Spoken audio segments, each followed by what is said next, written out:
What's up everybody, it's IX Brandon here showing a tutorial on how to get around 20,000 to 30,000 obsidian blocks an hour. This tutorial is very similar to my MFFS mining tutorial and I'll show you how. So first you're going to need a vibration catalyst and some ice blocks. The more ice blocks the better.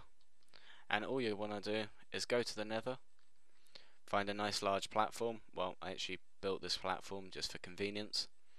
You want to place an ice block down, get your vibration catalyst and right click. It then turns the ice block into a water source block, but for the block to be able to flow you're going to want to put the ice next to it and it will update, and then you'll update this one, and then you've got flowing water in the nether. Now what you want to do is repeat the process. Just put an ice block at the end of the flowing water, right click the ice and repeat.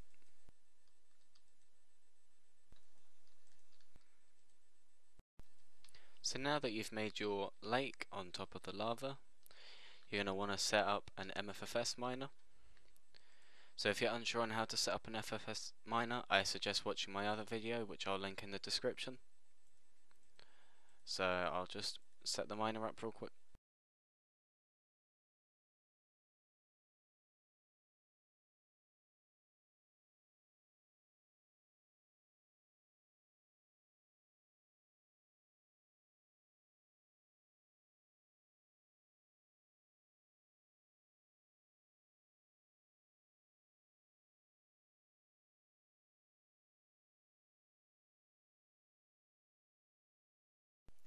So when setting up your force field projector, you're going to want to use a similar design to this. So you use your invert, your disintegration and your collection module. No sponge module, because the sponge module will pick up the water of the lava.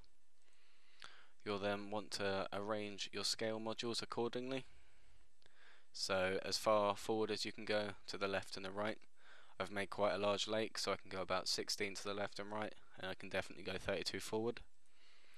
Now the down slot is where it gets tricky. Well, not tricky, but you don't want to shove a load of modules here. You'll want to translate it at least 2 modules down, unless you're on if you're on a raised platform. As you can see, I've raised just so I don't get flooded by water. So the first translation down will take it in line with the water. You don't want to mine this level up, because even though there's no sponge module, it will pick up all the water anyway. And if it goes down another layer, that's where your actual obsidian layer will be. As you can see, I already started, so there's no blocks here, but I will just demonstrate what translating down to will do. So it should mine up this platform. So you just turn it on, should pick up these 6 blocks.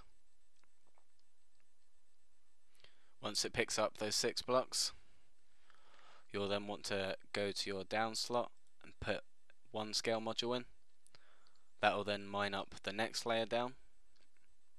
So once you've mined up the next layer, you'll then want to put another scale module in the down slot, and you'll just need to keep repeating this process. The reason we do this is so that the water and the lava source blocks can react together and make an obsidian block. You don't want to be mining below the obsidian sheet, because it's not going to do anything other than waste power. So it's just crucial to make the water and the lava source blocks react with each other and create obsidian. Hence why you do it 1 layer at a time.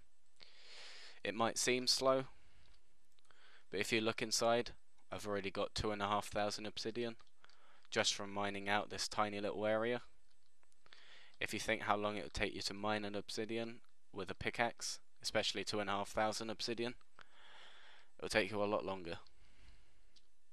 So if you just want to keep repeating the process until you get to the bottom of the lava lake, you'll find you have a lot of obsidian. And then you can translate it forward to the left or to the right, assuming your lake's big enough. I haven't made mine large enough, so I can't really translate it anymore, except for forwards. And that's pretty much it, to be honest. So if you need help setting up the mining aspect, all these modules, check out my other video in the description. that'll help you get started. The biometric and the interdiction aren't necessary, but you don't really want someone coming along and stealing 3,000 obsidian from you. Okay, so this is pretty much the finished product. So I've just gradually gone down one scale module at a time, and as you can see, I've pretty much dug out the entire lake. Now what I'm going to want to do, if I want to continue that is just grab my translation modules, put it in the front slot, translate it 32 blocks forward, and just remember to take scale modules out so that it only mines the top player.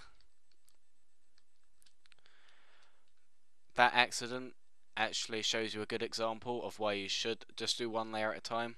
As you can see, I've just made cobblestone by accident. I know that's only 10 blocks, but it just essentially shows what the problem is.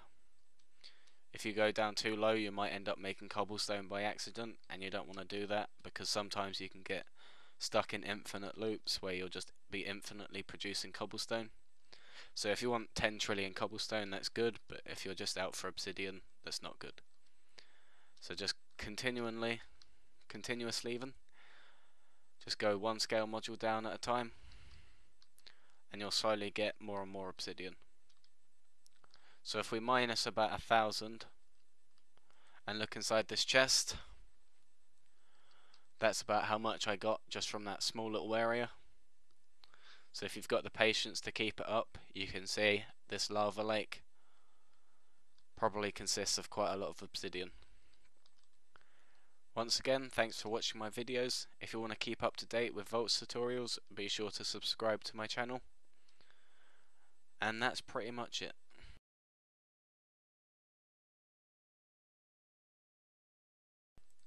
Oh my god, oh my god, oh my god! Free antimatter, free antimatter! Look at this chest, free antimatter! Who's gonna get it first? Bye bye!